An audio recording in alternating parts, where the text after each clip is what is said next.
Bonjour à tous, aujourd'hui on va parler du contre-strafe.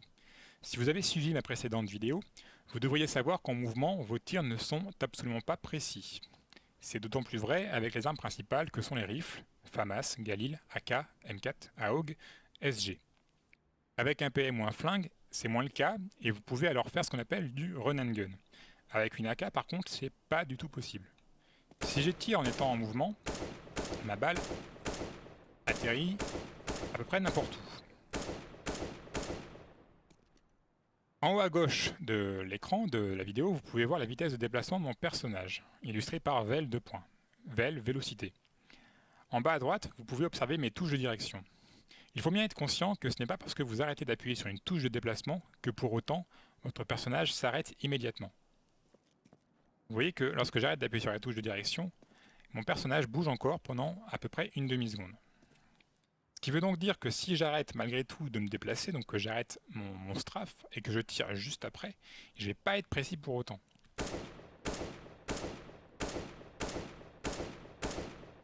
Si j'attends une demi-seconde, je vais être précis. Une demi-seconde, c'est très long.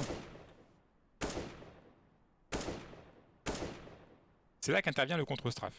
Le contre-strafe, c'est tout simplement le fait d'appuyer sur la direction opposée à votre mouvement afin d'arrêter immédiatement votre personnage. Donc un contre-strafe, c'est ça.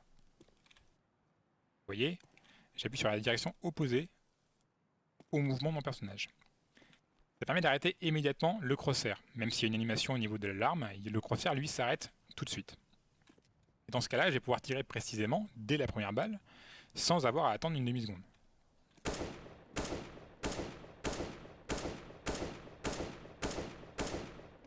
Ça, c'est un contre-strafe.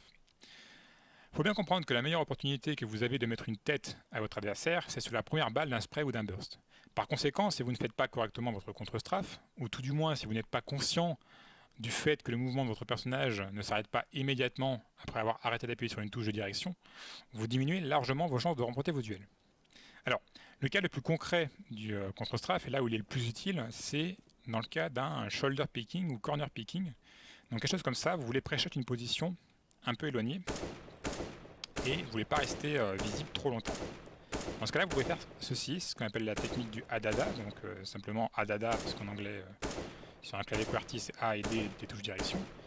Et en timant bien vos tirs, et en tirant lorsque vous êtes sur le point d'aller dans la direction opposée, donc en tirant pile au moment où votre personnage est le plus immobile, et bien vous allez être précis.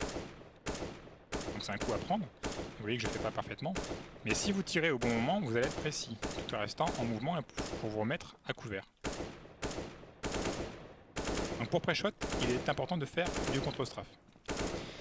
Il y a aussi un autre cas où le contre-strafe est utile, c'est aussi en duel sans couverture, lorsque vous n'avez pas de couverture. Par exemple, je m'avance là et je surprends un ennemi ici, c'est bien de rester immobile, de rester mobile le plus possible. Et de faire dans ce cas-là du contre-strafe aussi, avec des bursts ou des sprays.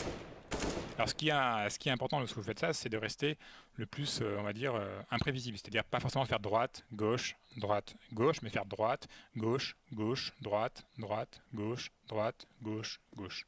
Ça c'est important de le faire parce que comme ça vous restez imprévisible. Alors la meilleure option n'est pas toujours le contre-strafe. Il faut bien comprendre qu'une fois que vous êtes tagué, c'est-à-dire une fois que votre adversaire vous touche, votre vitesse de déplacement est largement réduite et dans ce cas-là, vous êtes très peu mobile. Et donc, continuer à faire du contre-strafe, c'est contre-productif, justement. Donc, la meilleure option, si vous ne voulez pas faire de contre-strafe, ou si vous êtes surpris, par exemple, lors d'un rush, c'est peut-être encore de vous baisser en strafant. Comme je l'ai expliqué dans la vidéo précédente, lorsque vous êtes baissé en train de strafer, votre vitesse est très réduite. Je suis à 73 de vélocité. Et comme dans le jeu, la précision de mon arme dépend de la vitesse de déplacement, il se trouve que baissé, vous êtes encore très précis. C'est quasiment du one-tap.